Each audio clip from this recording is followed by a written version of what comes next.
তুমি খালি আমাকে একটা প্রশ্নের উত্তর দাও তো, তোমার এখন যেরকম যৌবন আছে, শরীরে যেরকম চাইতে আছে, তোমার হাজবেন্ড যদি 7 বছর পর আসে, 7 বছর পর তোমার শরীরে এইরকম যৌবন থাকবে, এরকম চাইতে থাকবে? নিজেরে নিয়ে ভাবো, বুঝছো?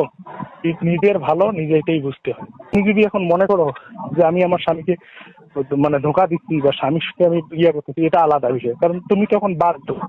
তুমি চাইলেও তোমার স্বামীরে তুমি বাধে পাবো না। এই জন্য একটা তোমার স্বামী কাছে থেকে যদি তুমি কিছু লুচ্চামি করো, সেটা একটা আলাদা কথা। মনে করো গোপনে যদি আমার সাথে তোমার মোটিভিটি চেঞ্জ হয়, তুমি যদি এনজয় করো, সেটা কি তোমার জন্য ভালো হবে না খারাপ হবে? যদি যদি মনে করো যে না, ভাইয়ের সাথে এমনিতেই পাশে নিয়ে হালকা মেসেজিং টেসেজিং বা এটার মধ্যে রাখি থাকতে পারো, তুমি তোমার নিজের ভালো মন্দ সবকিছু বোঝো। যেমন তোমার হাজবেন্ডের মনে করো যদি 1 সপ্তাহ এমনি না থাকে, 1 সপ্তাহ যদি তুমি ওর সাথে কথা না বলো, তোমাকে খারাপ লাগবে না? একটা খুব কষ্ট পাবো না তুমি? পাবা না? তো ওই 1 সপ্তাহ যদি আমার সাথে একটু ন্যূনতম তুমি ভালো মন্দ হলো কথা বলো, কিছুটা হইলেও তোমার দুঃখ কষ্ট দূর হবে না? হবে না?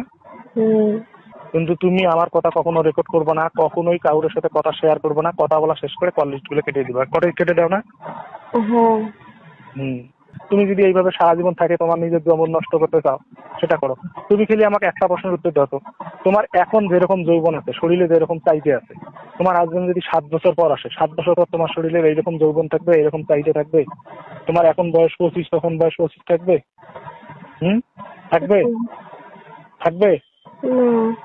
হ্যাঁ, তা সেটা তুমি যদি তোমার মাঝে মাঝে মানে 1 মাস 2 মাস বা সপ্তাহে বা 15 দিনে কখনো যদি মনে করো তোমার ন্যূনতম এনজয় করার ইচ্ছা থাকে, মনে করো গোপনে যদি আমার সাথে তোমার মোটিভিটি চেঞ্জ হয়, তুমি যদি এনজয় করো, সেটা কি তোমার জন্য ভালো হবে না খারাপ হবে? যদি তোমার মন মানসিকতা চেঞ্জ হয়, তখন তোমার সেটা ভালো হবে না খারাপ হবে? বলো, কি মনে হয় তোমার? এরকম চিন্তা ভাবনা আমি করি না। আচ্ছা ঠিক আছে, আমার তোমার প্রতি আমার 3টে পরামর্শ। একটা আছে, যেভাবে কষ্ট হোক যেটা হোক, খাওয়া দাওয়াটা ভালো করে করো, রূপচর্চাটা ঠিক মতো করো, আর নিজেরে নিয়ে ভাবো, বুঝছো? নিজের ভালো নিজেকেই বুঝতে হয়। এই যে তুমি এত কষ্ট করে থাকতেছো, একটা লোক তোমাদের সাথে বাটপাড়ি করলো, এই যে তোমার নিজের রূপ যৌবন নষ্ট হয়ে যাচ্ছে, কোনো কিছু নেই। ওই জন্য নিজেরে ঠিক রাখার জন্য সমাজকে গোপন রেখে নিজের যতটুক ভালো, নিজের যতটুক করা যায় এতটুক করতে হবে।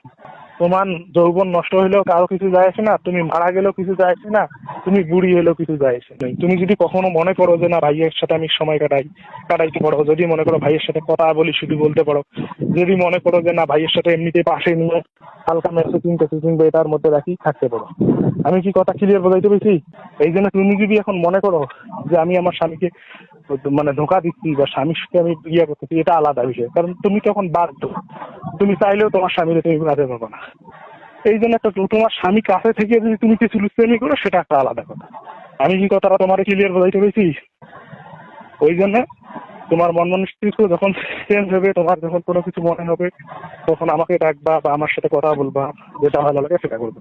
কিন্তু কখনো মন খারাপ করে থাকবে না, কখনো রূপচর্চা না করে থাকবে না, কখনো নিজেকে কষ্ট দিবে না।